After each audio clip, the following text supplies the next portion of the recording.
a supreme pontiff, when he's speaking ex cathedra, that's when the judgment of the first see cannot be judged by anyone. That's what it's specifically talking about. The ex cathedra pronouncements of a true pope cannot be judged. It's not, so it's something where, and actually, St. Robert Bellarmine is talking about the person of a pope personally can be judged. That's why in his quote he says that a pope who's a manifest heretic automatically ceases to be pope and head of the church, just as he ceases automatically to be a Christian and a member of the church, wherefore he can be judged and punished by the church.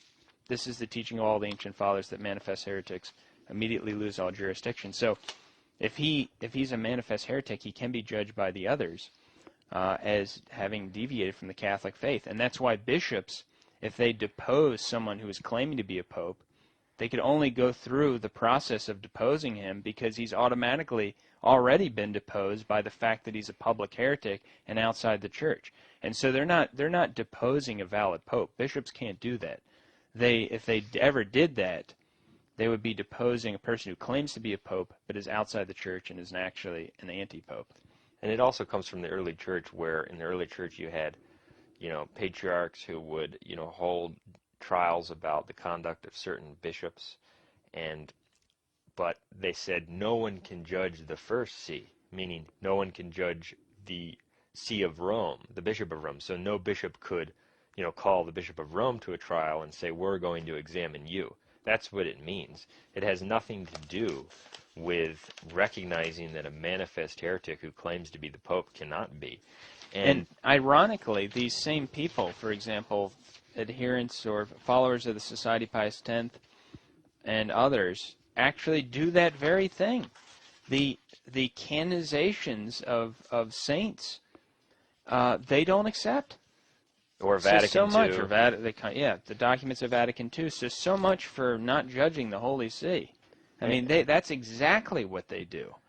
It's just quite ironic how they're talking about no one can judge the Holy See when they're rejecting the authoritative canonizations of the men that they deem to be pope.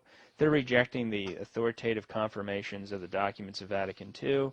They reject all of them. This other person was talking about, we have to be obedient. We have to be in obedience. And the Society Pius X has a system where, others have to be obedient to other higher-ups. I mean, they're just a little group that has set up a gentleman's agreement between the priests and the bishops to work together, but they're completely outside the church that these people believe is the one true church. The hierarchy, you could ask the Novus Ordo hierarchy whether they accept the Society Pius X as being part of the Catholic Church, and they'll tell you no. They're not in communion with the Catholic Church.